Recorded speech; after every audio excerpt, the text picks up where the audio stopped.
be able to afford your basic needs and maybe the luxurious things you want to get yourself, which everyone by there has a right to. If I see a nice watch, if I see a nice pair of shoes, I have a right to want to buy it. So the thing that I feel maybe I can urge people to find a balance with, that urge of wanting to afford that good lifestyle, also let it have the same depth for looking for that money. Zimach. Si ati wewe unataka ukae milioni moja ikuje kwa account. Wewe ulisikia wapi?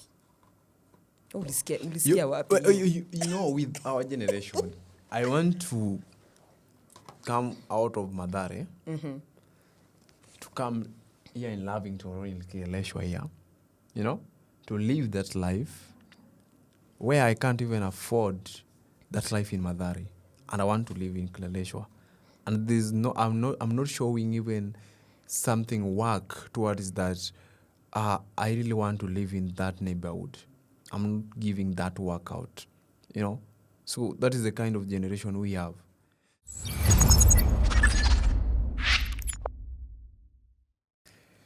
So guys, are we losing focus as the generation? Do you think that we are heading to the wrong direction? Where do you think we are heading? Do you think we are living according to God's plan or God's grace? Do you think that we are the failure, or we are the failure generation? What do you have in your mind? And by the way, I have a question for you. What if you were to die today? What if the doctor told you that today is your last day to die? Nini ingekuwa kwa mind yako? So today we have this amazing conversation. We want to go deep into immorality and everything's immoral. Yeah, the way we are a so immoral generation. The way we take money as everything. The way money has lured us to be a useless generation. Money can do us anything. Money can bring evil. Because they say that money is the root to? Of all evil. Of all evils. But money is not evil. Money is good. But how do you look for your money? Do you use a skill? Tuliambiwa skill kwa Bible that you use your hand to get that money. What formula do you use your money? So, karibu sana. Welcome back to this an amazing conversation. Welcome back to the Untold Truth podcast. This is where we have a raw, real conversation. This is where we talk of the untold truth. This is where we talk of the conversation that bring change to the society. Yeah, we are here to learn, relearn, and learn. And my good name is Awiloyo. If you are returning subscribers, we really say thank you for being part of this an amazing conversation. And if you're new here, this is the place to be. Stay, because this is the place to stay. Yeah. So I have my co-host today. Yes. Hello again. Yeah. It's Warda for those who don't know me. Mwana Arsenali mkubwa. Yeah, I will always say that. Hiyo tutajua after mwezi wa 3, tutajua kama bado utakuwa kwa hii kiti na useme mwana Arsenal. Tutajua. Guys, the toughest people in this life are Arsenal fans. If you are dating an Arsenal fan or married to one, wewe umepata gem. Diamond. That is a diamond. Sina nini, because maybe wanaweza shinda na nikose ninyime kukula. Unajua mimi sina team. Mimi sina team. We already decided we are not going to invite our haters. Mimi sina team. But lakini si mkipata hiyo siku utatuwekea mankuli hapa. Kwa macho, yes. Okay, ni sawa. You will eat with your eyes. You will feast with your eyes. Anyway, karibu to this an amazing show today. But before that, I have a question for you. Ask. And this is a provoking question that I've already asked. Ask. I'm ready. I'm always ready. What if you were to die today? What if the doctor told you that, Warda, you have only 1 week to die? To live. To live. Uh-huh. What can you do about that? That is a very deep question. Definitely get my affairs in order. Hiyo ni kitu ya kwanza. Kama ni kazi, I have a very good boss, so I wouldn't like for her to struggle for so long. So maybe I can just tell her a white lie. Anze kutafuta mtu mimi nimepata kazi kwingine ndio asi struggle, because the trauma that will also come from me dying, you know, those around you, the people who suffer the most when you die are those around you, your loved ones. So no one can ever truly be ready for death. You can never truly be prepared for death. No, though tunajua ni kitu iko, but still it's difficult for us to accept Yeah. it. Difficult. So since at least I will know. Unajua wengi tunatupataga off guard. Yeah. So having the privilege of knowing, I'll definitely get my affairs in order first.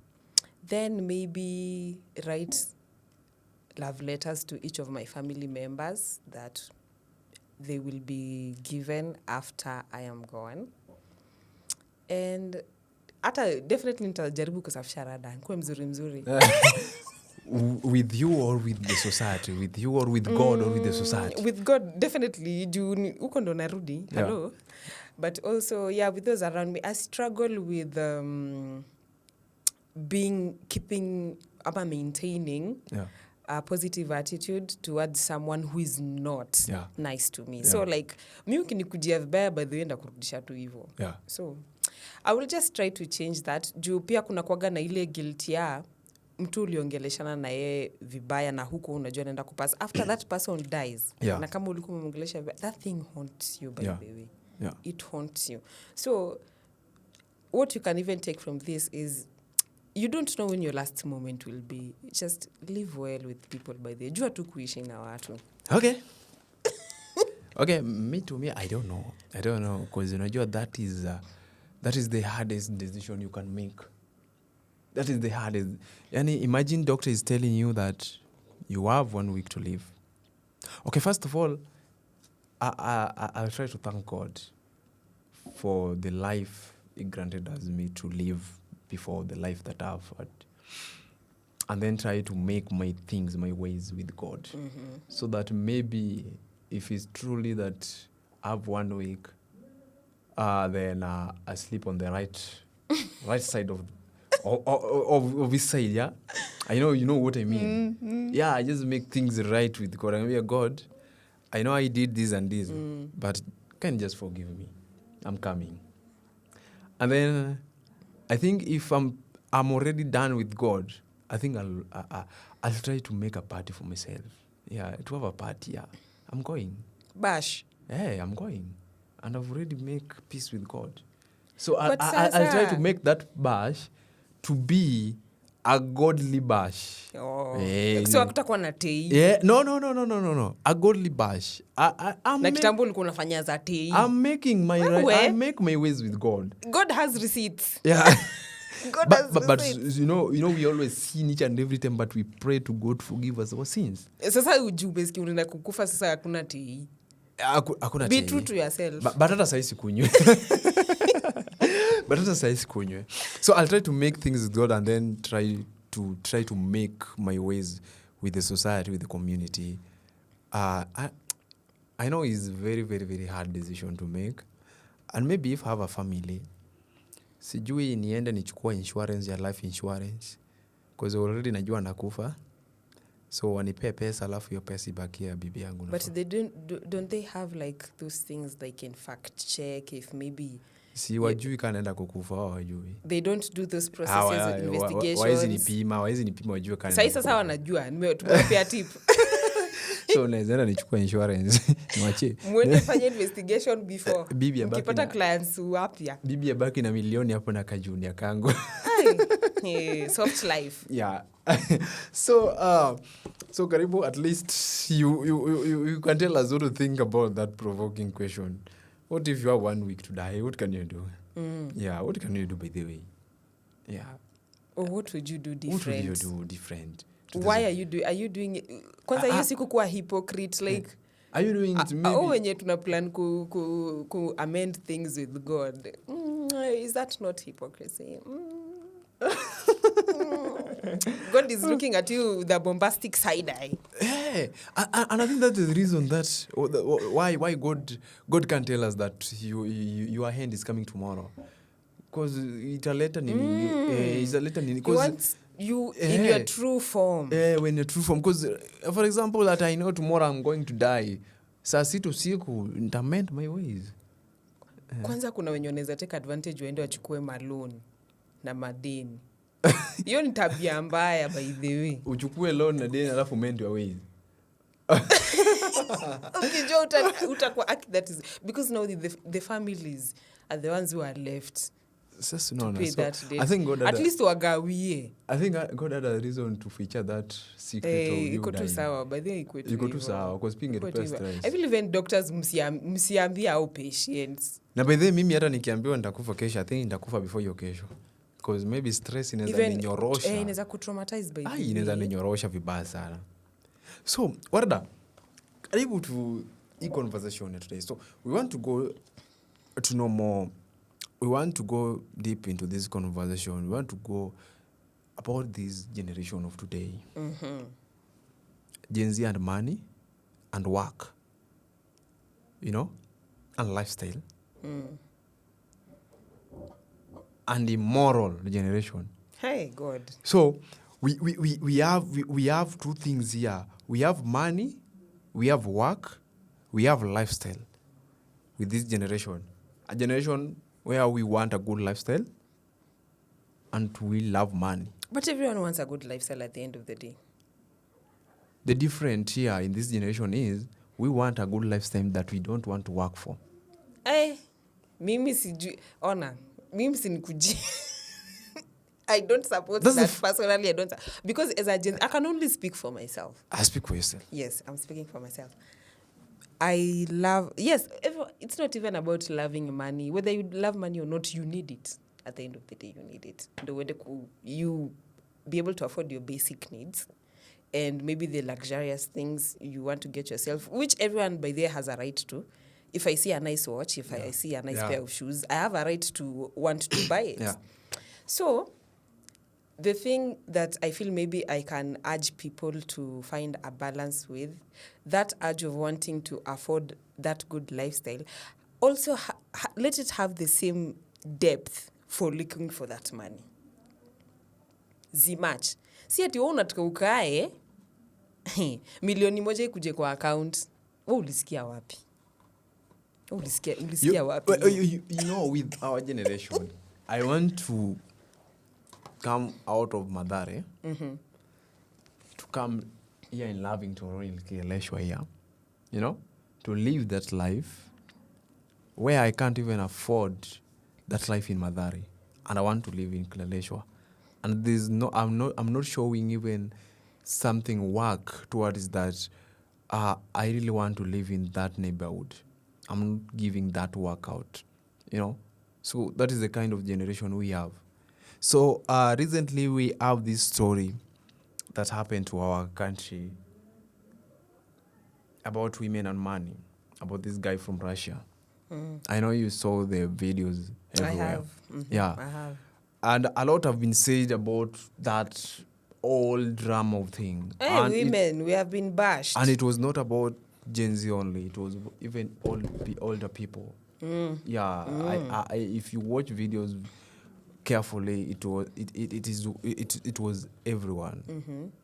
So a lot have been saying in that video.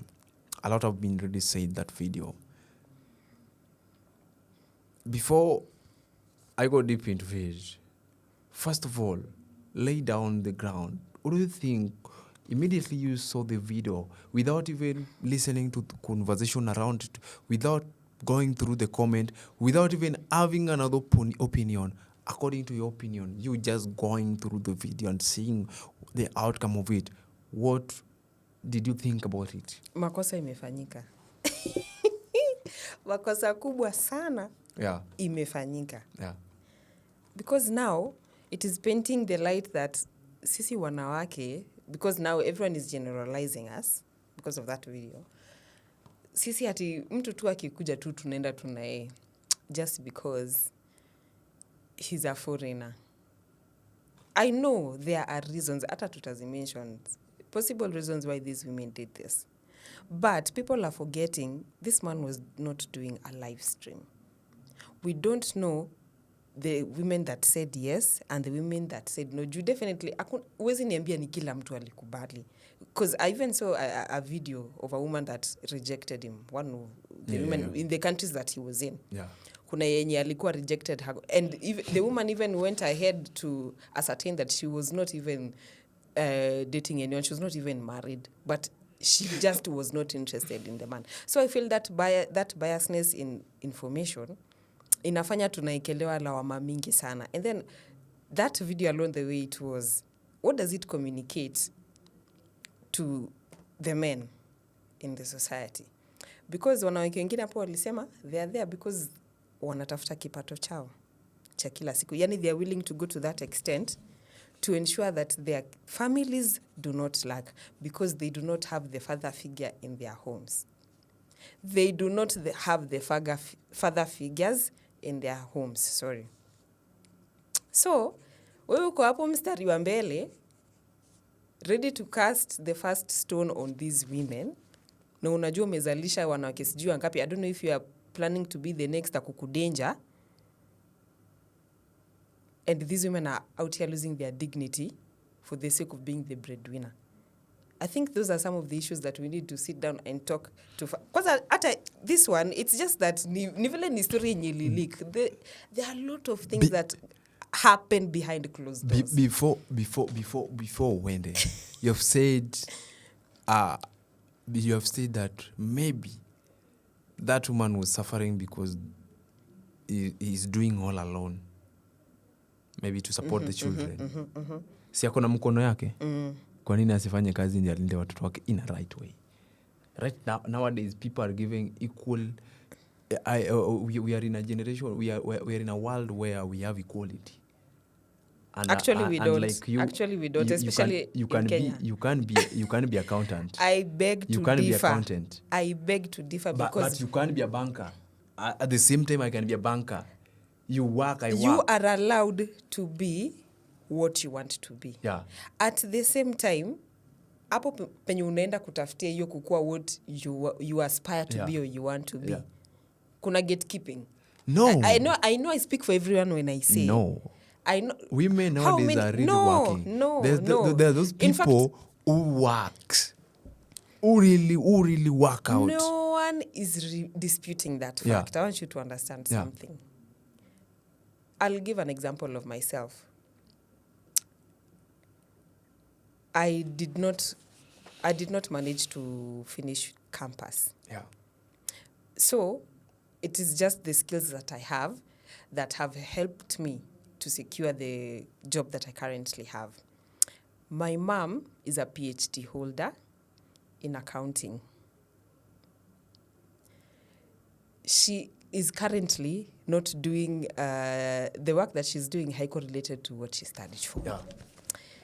In fact, I think there are so many people who are qualified for so many jobs. Yeah. But where are these jobs? That is the first question. And then, those that are already in the offices, utenda huyo atolewe ndio wewe sasa upewe. Because we don't even have a system whereby like kuna hiyo circulation. Yeah, you've worked maybe for 5 years or 10 years. Now we are going to bring fresh graduates. Kwanza fresh graduates wanaitishwaga ni experience. From where? They just graduated. But this happened to every gender, even men. Even men, we are jobless right now. And that is why I said a lot of things are happening behind closed doors. Ni vile hii ya wanawake ilileak. Ya wanaume haijaleak. It does not mean it is not there. It is there. I know. It is there. These men are sleeping with old women. So, okay, in this situation, in this scenario, I saw this woman. There was a woman who recorded herself trying to defend women, not in a bad way, because even me, I can even defend them because my sister might be in that situation. I have a sister, I have a mom. But this woman was saying that we are the reason that they did that. We are the reason for them to do that. Yeah, the reason for... At men have the reason for women to do that thing. I give you the example of the men who abandon their families. Wow. To go for the side chicks. I don't know if, but I don't understand the logic with such men. I don't know if it is you get tired of your wife. Warda, before we go on, if you watch the video clearly, there was no talking stage in that video. Yeah, there was no talking stage in that video. I know even if I abandon my wife, but if I approach another woman who has been abandoned with the husband or the boyfriend, I think we have to go process the talking stage. I have to try to seduce you each and every time. Ukatae, ni jaribu, ni insist. Because Unaona? already there's a difference between... And you can't tell me there's that... a difference between a foreigner and you. You can't tell me that I just meet you on road and then I tell you that follow me into my house, then you just follow me. Because they already know what they're signing up for. No. The women know. Before I vote on your side and try to defend you, bring my point in a polite way, in a positive way, we must agree that in the first place, these were women who were wrong. In the first place, did I ever say they were right? They were wrong. Did I ever say they were right? So, I never said they were right. We have to remove this we have to leave this conversation of that we are the problem. We are the one who but brought you are all part of this. the problem. Who brought all you are, this? you are How? part of the problem How? as men. You're not taking care of your families. What do you mean how? Mana- Msichana, no, I don't know why you don't want to put yourself in these women's shoes. Yeah. Kwanza tuseme hajasoma to begin with. She cannot even look for a white collar job. Aya. Finding nini? Inaitwaje? A manual job. Yeah. It is even more difficult because now this person doesn't even know if you can qualify, kama utawezana na hiyo kazi ama wewe ndio umekuja kuanza, and then you know with that experience ndio kwanza inakuzanga. That is why I said skills are very important. So hana skills, hana makaratasi ya kuenda shule. What is she supposed to do? What is coming to my house and panda bed? It is easier. It is convenient for them. After we have not even talked, I will give you how much. It is convenient for them. It is convenient for them. But why can't we just trust the process and praying to God? Because God is our Father. That is the problem. God They is our have been Father. trying. They have been ata No, labda. you know, In fact, I feel like for them, they felt ata like, guy, Mungu amenisikia. Siku yangu imefika. That is what they felt. I think that is how bad situations are. You know, I think we have put our hopes and our faith in human being. Not just human being. In human being. In what For is, ex- in what for is example- currently working. For example, that my husband is not there. Now, my husband, my Hata labda lady, mwingine my ni- wife need to do and, this and for even me. maybe some of them are widows. No. And they cannot even cater for themselves. Even if they are widows, but first of all, we must agree that no. First statement at kuja kwangu panda bed. At least hata huyo mzungu angeteseka. Ateseke na unajua mzungu ateseki, wewe ndio unateseka. My friend, let us be real. Hapana, let us be real. Unajua kabisa. Everybody knows we are still a developing country. How can you compete with someone who is coming from a developed country? Does it make sense? Their currency is higher than ours. So sisi naye tukiwakati yanga inakuanga ni unangangana talking stage unaweka 7 months. Sasa yeye alidanganywa So, na alidanganywa na ni rangi, Devi, alidanganywa na rangi. Devi, akamwacha na watoto wawili. What makes you so special? And she's not seeing the money in you. What should make you so special? Okay, utajuaje money cause hata ule Mrashia ako anaonyesha ako na He's pesa. a foreigner. It doesn't matter. He's a foreigner. Some foreigners are useless. Some foreigners don't have my anything. God. How many of them? Most of them are broke. Most of them are broke. These people who come to In Kenya. their brokenness.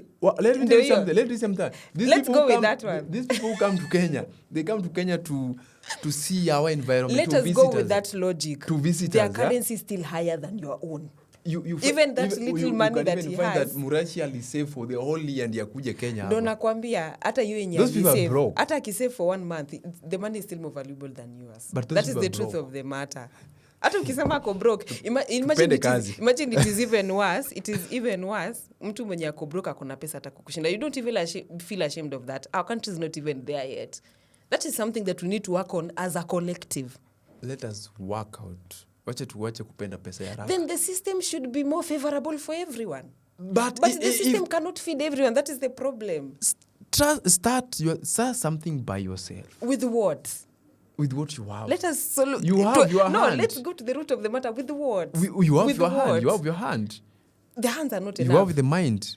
The hands are not enough. Not in this. Try anything. Not in this era we live in. Try anything. You We'll need to help come you with the along the way. We'll skills. help you along the way. Try Because anything. I'm very sure unaweza saidia wachache lakini huwezi saidia kila mtu. That is the Exactly, truth of the matter. Na exactly. hakuna mtu mwenye atakaa na ngojea kusaidiwa au walienda wakajitafutia wakaona hii ni kipato imekuja. Though I'm not saying in no way am I saying or vouching for what they did. I'm just saying they made the best of the situation. because at the end of the day I'm very sure hakuna mtu hata mmoja ametafuta these women akawambia hiyo kenye ulifanya si poa, kuja ni kuandike kazi. True or false? Have we seen any testimony? No. What are people first doing? Condemnation, judgment.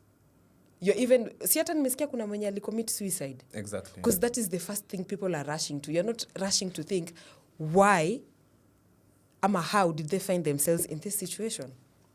Okay, now let me bring my open view on this.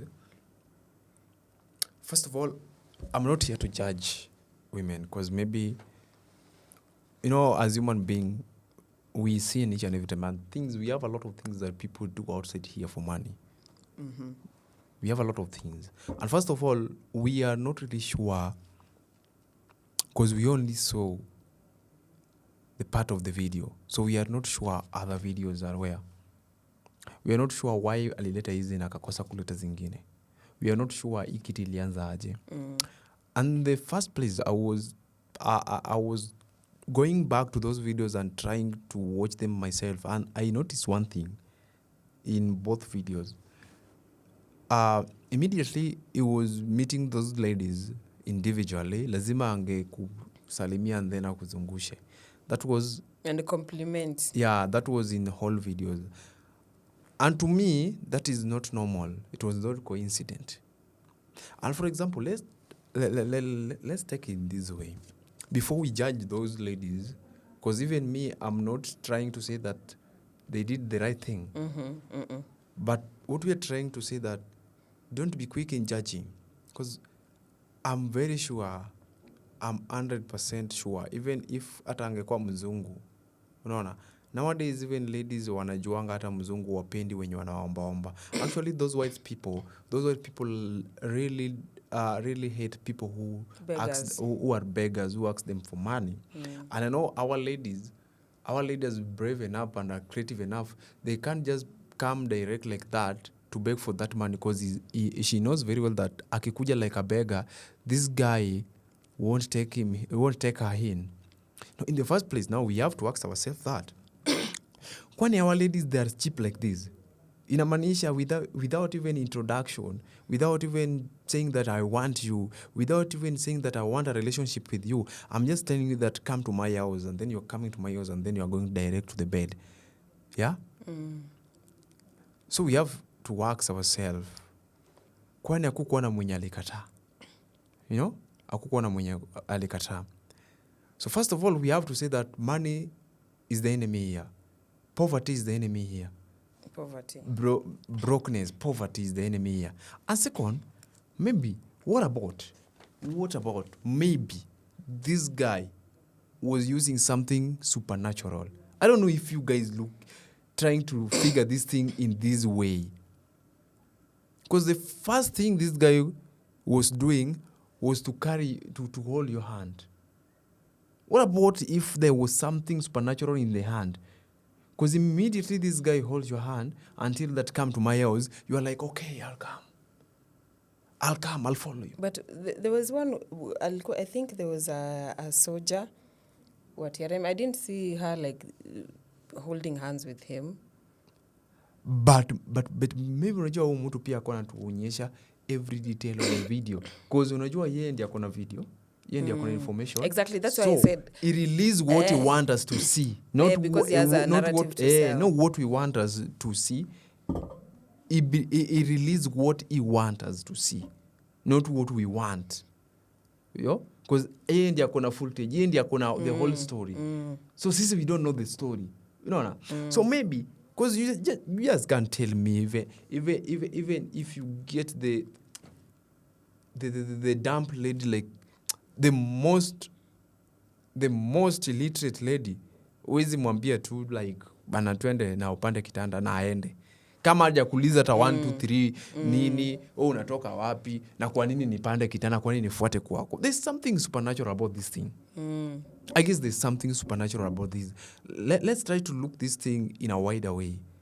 Because first of all, we don't have all the details about this video. Huyu mtu ndiye anajua the narrative is selling to us. We don't have the whole story, the behind the scene about this. Even if you are acting, you can't see the behind the scene of what took place in that set. Only directors and actors who are who are in that location can tell us what was happening in that location. Hatujui kama hata before watu waingie kwa scene watu walipigana kofi. So this guy ndio anaweza tuambia what happened behind the scene. So he's selling us the narrative that he want us to have, not what we want to have from him. Yeah, so I think before we judge them, we have to note some things here that maybe this thing might maybe there was a supernatural in it. Because you can't just tell me that those people were just foolish like that. You can't tell me that mtu anaweza kuja kwa church before even service iishe, anakutoa kwa church, then unapagawa mwenye umeona siku ya kwanza. Bana, these ladies bana, they are not cheap like that. Unaweza teseka kwa inbox. But huwezi niambia that huyo mtu atakuja tu kwa church na akutoe saa hiyo na kupeleke. And I heard that the only thing alikuwa ni business iko kwa bedroom. Hakuna business kwa sitting room. Then you just go to the bedroom. And then I had another story that another girl from Coast. She was saying that yeye alipatikana kama anaenda exam room. Na immediately this guy alimsalimia na akamwambia come to my place. Na alikuwa anaenda exam room, akaachana na kwenda exam room, akamfuata the place. Tell me that if that thing is natural. And even there were two women who apparently, one is the wife to a pastor in Roysambu, Jesus Winners, and the friend. Like wamama kabisa unaona like hawa ni wamama wamekoma and they have like big kids. This is definitely going to affect not only the pastor but also the members of that church. Because now, how is the pastor going to stand even before them, leave alone even the woman herself? She, definitely out of shame, she will not be able to show her face.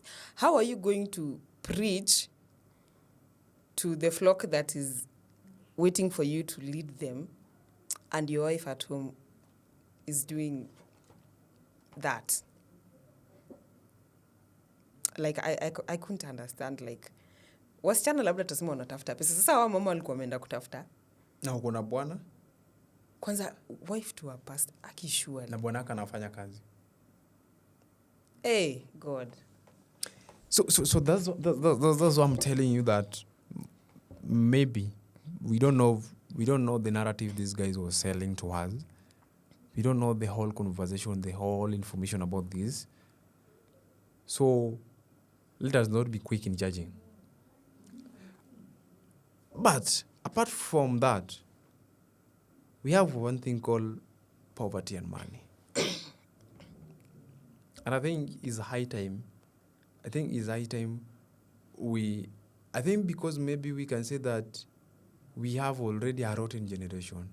And I think that now we have, because I was asking myself that in this generation, maybe if I was in a place that I have kids right now, and maybe it reaches my time that I'm going to sleep. My time is over in this world, and I'm leaving my wife and my kids. Will I be happy where I am, that I've raised a generation, that I have a kid? Or take for example a situation where you are now old enough to be a grandparents to some toddler. Will you be a useful grandparent to this? So I think there's something connecting to poverty in this generation. And I think we need to go deep into that and try to look how we can start raising our young boys and our young girls from the ground. This is a conversation we should have, a raw conversation, a true conversation we have with each other, and tell each other that, you know what, Warda, let me tell you something. If I grew up knowing that I should respect a woman, a lady, and maybe my sister grew up knowing she should have the same respect to a man, kuna some things we cannot do in this life. Mm-hmm. True. Kuna some things we cannot do in this life. Even this thing of maybe having to cheat for, you have a wife and children, you are having another baby there, another one there, another one there, and maybe you abuse this girl or you abuse your man. I think if you have a conversation from the beginning, you start teaching your boy, but lady ni mtu kama huyu na huyu, and you have to treat a lady like this. And then you come back to your daughter and tell your daughter that, you know what, a man is somebody like this and this. And then we use the Bible teaching. Something that's in logic, Bible teaching. Because in Bible we can get everything aligned to us, how God wants us to be. I think that is where we can start the conversation. Sijui on your side. So let me ask you a question Yeah. of an example as we discuss it. Yeah. If, for example, let's say you've freshly graduated, you've been hopping from one manual job to the next while hunting for the job that you graduated for. Yeah. And then you finally find it. You do the interview, they say you are qualified, they like your credentials. Then upewe kazi, uanze kazi, vizuri. The salary starts coming in, a hefty salary at that. And your family's lifestyle definitely changes because now you can afford everything. Yeah. Then, in a fika time, your boss, let's say maybe she's a female, and she says she wants to sleep with you for a promotion. If not, she fires you. What will you do? I'll definitely leave the job. Mm-hmm. Yeah. I'll definitely leave the job. Mm-hmm. I've reached a point myself in life where if you reflect back where God has come a long way with you, then you see there's nothing that God that can I don't know venye naweza ileta. There's nothing that inaweza shinda God, iwezi shinda God kufanya. So I think if I definitely refuse that woman, God will just open another way for me. Because akona solution. Why should I sleep with that lady for more promotion or to retain my job? Because the problem with us is that unaona that you secure with you through sleeping with that woman will secure that position, you know. But we forget that God ndiye ametupea, hata unaweza maliza kulala na yeye na ufukuze saa hiyo. God ndiye akona hiyo nini, akona hiyo power ya kukupea na kukupea another one. Hata ndio ukuje hapo ni God alikupea. And I think when that temptation comes, I think is a sign of God that God is telling you that I want to test you if you will really stand for me. You know, and let me tell you something that people don't know. You know, in our generation, people say that hiyo ni opportunity nitachukua haraka because maybe nitapata more things added to me. Let me tell you something. You know, me refusing to sleep with that boss. First of all, it'll bring respect to God, and it'll bring respect between me and boss. Before huyo female boss anifukuze job, atajiuliza huyu ametoka wapi. For sure, atajiuliza huyu ametoka wapi. And by the way, do you know that thing might bring more trust between me and her? Hata anaweza kosa kunifukuza kazi. And that thing maybe inaweza mleta other thing in a different dimension. I view the world in a different dimension. But kumbe kuna venye inaweza fanya, kuna other thing that still exists, kuna other people still exist. Kumbe nafanya kitu mbaya, if anaweza refuse nafanya kitu mbaya. But you know, the more we continue to agree to some things, inakaa normal. So inakaa normal. Watu wanaona, hiyo ni kitu normal. Tumekuwa kwa sin until we don't see sin as a sin. Imekuwa our normal life. Unaona? So I think for me to refuse that thing, hata huu mwanamke atakaa mahali aseme hakuna mwanaume maishani katae. Hata wengi wako inbox wangu, wewe ni nani kunikataa? Atataka kujua wewe ni nani kunikataa. Nimekupea promotion, bado nimekupromise a lot of things. Na kuna other men wako inbox yangu, and then wewe uko hapa bado nakupea opportunity, then unanikataa. Who are you? Who are you? Unaona? Atataka kujua who are you? And kama you are serving the God, Who is this God you are serving? So I think that is another way of showing other people the God you are serving, and showing other people that we still have a community, we still have a society, a better society. Even if we are all rotten, but we still have a society. I think nimekujibu. You Yeah. have. Do you have another one? You say after answering that you will have. Go on. Yes, can I ask the other one? Yeah. Supposing this was a man, because in fact, there are men who are out here who want to be kept by women. They don't want to work hard. What advice can you, how do you challenge these men from this slumber they are sleeping in? Because I feel even for me, those who will bash me, let them bash me. I feel for me, as a man, you should not be going 50-50 with a woman with the upkeep in your home. Let's go back first to the creation, to the creation part of it, when God was creating Adam and Eve.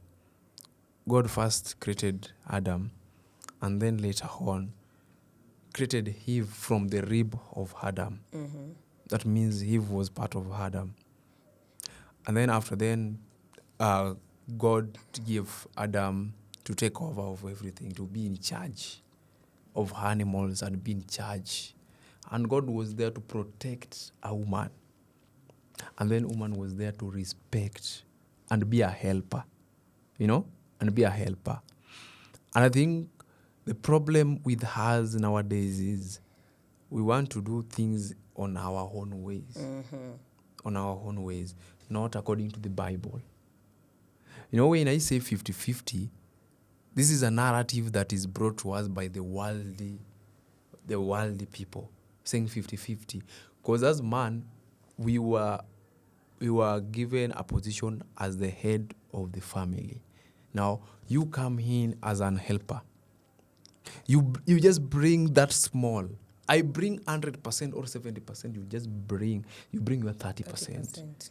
But in general, I be the head of the family. And now this is where we diverted from God's words and started to generate our things and do our things on our own way. So I think we need to go back to the Genesis part of it, the creation of God, and ask God, nini ulituletea ndio tufanye?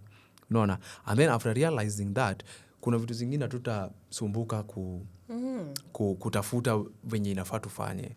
And I think when you're responsible, when you're responsible man, and you truly believe in God,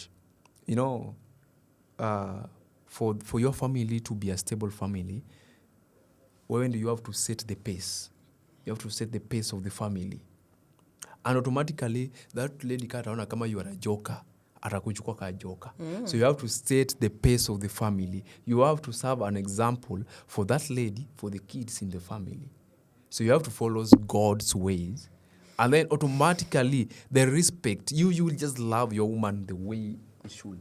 The respect automatically itakam. Kabisa. Ikisha come, watu hawajuangi hata necessarily muta bargain mambo na 50-50 ama 30-30. Sometimes hata maybe hata huo mwanamke I guess, hata kama wanasemanga the women are evil, but I guess ataleta hata 100% kama ujui. Because the love is there, the respect is there. Pali utashindwa vile utafanya yeye ashasolve. Yeah. So I just think what the world is teaching us, and is general in both female and male. The world is teaching us that, I don't know what the world is teaching competition. us. In competition. So we are competing to each other. And but we should not not. The same. We should not compete to each other. We are not the same. And you'll never be the same. We can never be the same. Mwanaume hawezi za. No, we kama can tu never vile be the same. mwanamke hawezi jipea mimba. Exactly. We can never be the same. So this narrative of what a man can do, a woman can do, I don't agree with that thing. Forgive me. If maybe in what aspect? I really in don't. What aspect? I really don't agree. Or maybe in some things we are not. Yeah, equal. that is what I was going for. We are not equal, to some extent, So, and that thing should bring that respect that the man is the head. And when you are the head, act as the head. act as the head. Simple like Yeah, that. tunasema kifua hapo head. And So mambo na 50-50 hiyo kitu ita align to himself. As long as you are acting as the head, as long as you love your woman, 50-50 itakusumbua, ataleta hata 70 kama wewe hujui. Unaona? So I think vitu kama hizi nasumbuanga. Atapatana na 100. She will leave and you will not even I think hizi vitu kama hizi nasumbuanga wenye wana Mungu. So I think we just have to go back to the Genesis creation part of it to know what God really wanted us to do as human being. Yeah. True. And this story Russia, please, these women need to be found and cancelled. I know. I think right now, we are just talking about women, and we about these Russia people and ladies and women, and now we are generalizing this thing. And remember, we have daughters who we want to grow to women, are useful women in the next generation. And I think we should look away, we tackle this thing, so that we try to bring it in a way that our daughters who are coming to wajue like, okay, walifanya hivyo, but this is not the way to go. This is not the way to go. Because right now we are talking, but we don't know when their family wako aje. We don't know the mental health of the son, of the daughter who when walipatikana, the sister, the brother, the mother to these families. We don't know what they are going through right now. We don't know what they are going through right now. So I think first we should take a start. We should start from where we start an initiative, where we start a conversation, where we educate a generation of what we should do in such situations, and even educate our mothers to handle such situations, and educate our men. And I think this brings us together, all of us. This is our thing. This is our thing, because even as we don't want that maybe one day I find my daughter in such situation. And then this is also going to impact us, I feel like, the relationship between locals and foreigners, because you might find there's a foreigner who's maybe genuinely lost and is looking to find a way. Maybe they're looking for somewhere they're supposed to go to, and they're in a place they don't know anyone, they don't know anything, and they approach someone for help. Do you think anyone is going to sit around and wait for them to even finish the first word? No. What watatoroka, by the way? So, hey. And in the first place, I think what the government Kenya wangefanya in the first place should look how to arrest that guy. Yes, I've heard he has been arrested already. I'm not really sure. Maybe inaweza kuwa ni propaganda. But not here in Japan. Maybe in propaganda. Because, first thing, okay, those people are adult. They have a decision to make. They have everything to make. They have to decide, because kitu ni yake. Sindio? Kitu ni yake. Decision ni yake. Choice ni yake. Consequences ndio si yake. Consequences kuanga ya Mungu. Na iko na wewe. So, the only thing huyu jamaa alifanya makosa ni recording and exposing.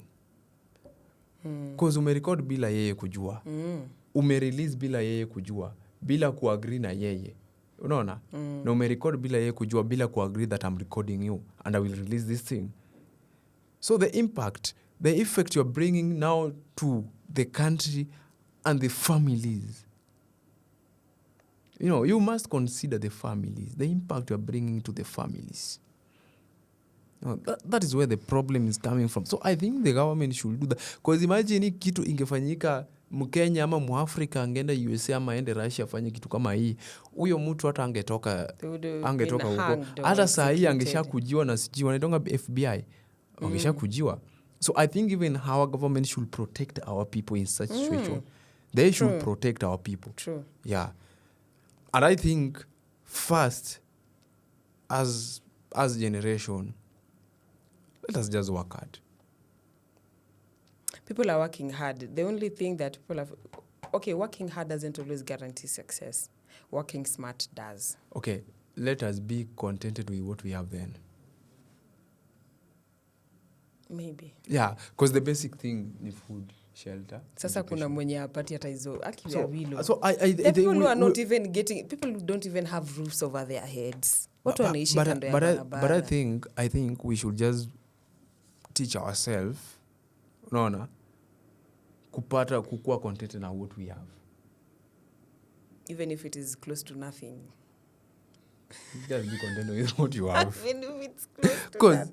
Because unajua tukue tu realistic. Acha nikwambie, hata wewe ukiona mtu sahi ameacha pale maybe sahani ya chakula, ameenda maybe hata ameenda amejisahau, na wewe uko hapo hujakula siku 3, you're trying to tell me you're going to leave that food? Are you going to leave that food? Maybe I can eat. You will most definitely eat it. You will most definitely eat it. It will depend with the environment. It will be depending on the environment. Realistic. I feel what we need is support systems for the needy, for the less fortunate. Hivyo tu ndo naweza sema, because the lack of pushes people to do the worst things. And you cannot blame them because you're not in their shoes. Maybe under the same circumstances, unaweza jipata tu unafanya hata worse. Wewe mwenye ulikuwa unadhani, because we are speaking from not lacking. That is the perspective sisi tuko nayo. But what you can give is advice, yes. But unajua, sometimes before we judge people, you remember this time, it was Stephen when Stephen was being stoned. Ni Stephen was being stoned to death. Senda alikuwa stoned to death. There was a question was asked there at, wewe kama hujafanya dhambi, kama hujakosa, then endelea kumstone. Unaona? And I think all of us, even apart from, unaweza pata hata, we are doing worst in the dark. We are doing worst. We are really doing worst. Hii tu ni vile ndio imetoka. Ni hiyo tu ndio ilitoka. But I think we are really doing worst in the dark. And if you are really doing worst in the dark, what should we do now? I think we should start now a conversation of educating ourselves, empowering ourselves, and empowering the younger people that look up to us. You know, those young girls, young boys, yeah, and telling them that this is not the way we go. But we should go like this. No, we should try to figure something out by ourselves. Tusipende vitu za bure. So I think we might, or we should start a conversation from there. True. Yeah, because we are doing the worst. Ni hiyo tu nilitoka, but people are doing. Hey. People are doing. Because right now hata tukirudi, kuna watu. You know, I was even asking myself that there's another time I saw a video and there's men were complaining that prostitution inaongezeka Koinangi. Women are out there to hustle. Women are out there to sell their bodies.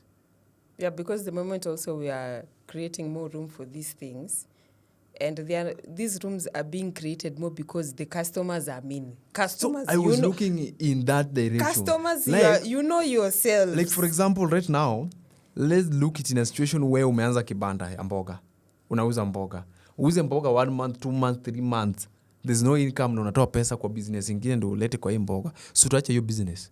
Business is not thriving. Yeah. Utaacha hiyo business. Kabisa. Now, when this business is thriving of Koinangi, kuna mahali stock inatoka. Kuna mahali pesa inatoka ndio profit itokekana. Nani, who is funding this business? Because the business would not expand on its own. Cannot expand. Now men are the people who funding the business. Because ndio ukue pale, kuna mwanamume atakuja kununue, akulipa ende na wewe. So why are we always... Leo ukipata 800, kesho upate 1000, kesho upate 1500. So why are we looking... This business is good. Why are we looking only on women in this situation? Yet there is other people funding. They are not doing it on their own.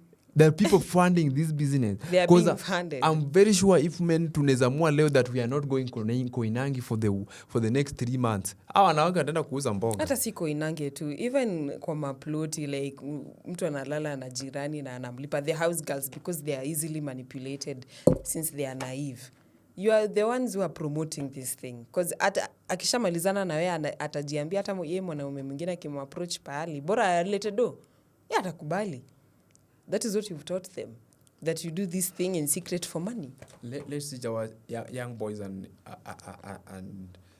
young girls to respect themselves.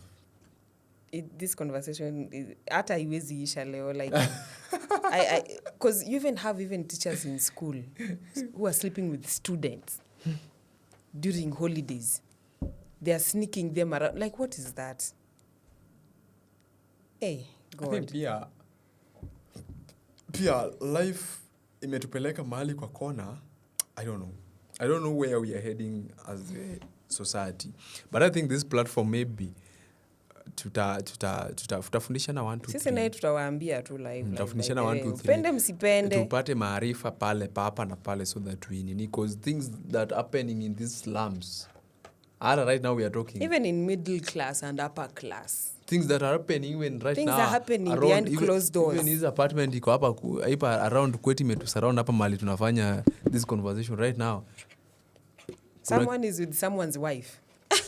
And by the way, I realized that God is a merciful. Mazi God ni mzii. God ni mzii. Like, mimi singekuwa na hiyo heart nikuja hata nipate umerape mtoto wangu na nikusamee. And imagine see we are children of God. Mm-hmm. And imagine uende urape mtoto wa Mungu mahali. Ama ufanye tu something mbaya kwa mtoto wa Mungu. And then God still forgive you. Anza huyu God ni nani? Hey. I want to know this God. I want to meet this guy. I want to meet this God. Extraordinary. Because you will still forgive me. Mm-hmm. Despite what I've done. Even kill. You will still forgive me. Imagine hii hewa tunabreathe saa hii ingekuwa ndio access hii hewa. Unalipia. And maybe let's say for example tuko na president here, tuko na Ruto, tulikuwa na Raila, tuko na Uhuru. And then Matiang'i anakuambia mahali manze. Naona last month ulikuwa na deni yangu. This month pia unaelekea kuwa na deni yangu. Unajua nitazima. Ikifika saa 6 nitazima. Nitazima. Imagine that situation. Ni vile umeisema. Nitazima. Alafu tutakuwa kwa society like we don't have a freedom of choice. We don't have a freedom of speech. Like unajua tu maybe anko yako fulani ndio ameweza kwa hiyo familia, so ameenda ku outsource maybe hii kitu kwa Matiang'i, juu Matiang'i pia ali outsource maybe kwa jamaa mrich tena, so yeye anko yake ame outsource kwa Matiang'i, na maybe your dad tena aka outsource kidogo ndio wewe akupe. Then maybe anko yake anakuja na foolish thing kwa familia, and you can't agree with that. Unamwambia anko siwezi, and then anakuambia nitafinya. Nitafinya hii button. Nini unaniambia? Nitafinya hii button. Oh God. Then look in that way how God really loves us. But in a way, maybe he says that ile like ukiona umeamka leo umeamka kesho, hiyo ilikuwa chance nyingine imeenda. That in a sense, just sasa ile utakufa ndio utajua amechoka. Mzima. Mungu naye ni mziwa, na mimi naye nimebebea Mungu mkono. Mungu naye ni mziwa. Yeah, so what is your last thing, or maybe three things that you notice in this video that you felt they are so wrong, and maybe things that we should learn from this video? It's not just 3 things. For me, it is just one thing. Yeah. One thing. Let us respect ourselves. In everything, let us respect ourselves and respect God. Hiyo tu. I feel like everything else will fall into place. Yeah. Yeah, that sums it up. Umemaliza hivyo. Kitu simple. Utasema ati yo msichana anaongea sana, nasema vitu mingi hata sikuwa naelewa. No, respect yourself and respect God. The rest will fall into place. That is really a good point. And now for apart from that, hii sasa ni general. Yeah. men, please take care of your families. Please take care of, and if you know you cannot take care of family, don't start one. It's that simple. Yeah. Haina haja uende utese mtoto wenye you know very well maybe your girlfriend or your wife is illiterate. Ukikufa kama kesho hatasaidika. Why should you stress her with starting a family alafu unamwacha? Yeah. You might even die. What will Exactly. become of her and Exactly. the kids? Exactly. So men, please be responsible. Remember, you are the head. You're supposed to be the protector. You're supposed to be the provider. Act like it. It is that simple. Okay. I think I want to finish it in this way. I want to bring your thoughts down. Let's start from somewhere. And I think when we start by, as men, looking these ladies as our own mothers and our own sisters, and having that respect and having that protection that God is telling us in Genesis, and I think we can align things in order. When we have that protection, when you are aiming, you believe in that protection, and then you are eager to protect this person, you will not want this person maybe to be hurt. No. So I think we should just have that respect to ourselves and respect the God creation. All of us are God creation. So respect the God creation. Respect yourself, respect the other person. That is God creation. And I think things will align on his own. True. Everything will come. After respecting these people, after protecting them, ladies themselves will respect you back, will love you back. Tenfold. And I think we'll have a generation that is really making sense. So I think we should, for this, let's start from down. If you're having a conversation with your kids, this is a moment that just teach your kids what you really want them to do. Usiwawache tu hivyo, waambie ukweli. Hii si generation ya kuambia mtu that waambie ukweli. Just play your part. Now, by the way, I think there's a verse saying that God really has a problem with the fathers. God will ask you individually. I gave you a family to take care of. I gave you a woman. I gave you a wife. And I gave you kids. What did you do with the family I gave you? You know, people always say that itafika siku ya kiyama, kila mtu aende alone. Okay, we will go. We are making our ways ourselves individually with God. But imagine kuna hiyo chapter yenye God, as a man, God will ask you individually. I gave you a woman and a children to take care of. What did you do? So imagine is your responsibility bibi yako akidivert, and is your responsibility mtoto wako akidivert. So I think we should start that initiative of having those conversations in our families, in our small families. You know, wanasemanga church start from a family. Your family ni church. The family itself is church. So start those conversations in those small churches in the houses. And then we find a way, we go. And then tujaribu kupea watoto wetu, waambie mahali venye pesa inatafutwa. Skills venye pesa inatafutwa. So that ifike mahali msichana akiambiwa kitu anasema no, I can't do that. I'm not that cheap. Yeah, tujue value yetu. Mwanaume wewe pia jua value yako. Mtu akikwambia ati lazima boss alale na wewe ndio akupe. Acha na hiyo kazi. God will provide. That is not your God. It's not the end of the world. Ndio yeye apate hiyo pesa ni God aliprovide. The same way God aliprovide, God will provide for you. So I think that is all for today. But maybe we are human beings, and maybe we might not say what you want us to say. We might go wrong. So we are here to be corrected. And maybe if tumekukosea we are really sorry. And this is the truth. This is the truth. We are sorry, but this is the truth. And this is the truth. So I think we are coming to the end of that episode. But what do you think about this episode? What do you really think about this episode? Yeah? Just drop your comments so that we know what to think about this episode. Wind up the show, Mazi. We are done. Yes, guys. Please don't go online bashing those women. They've been traumatized enough.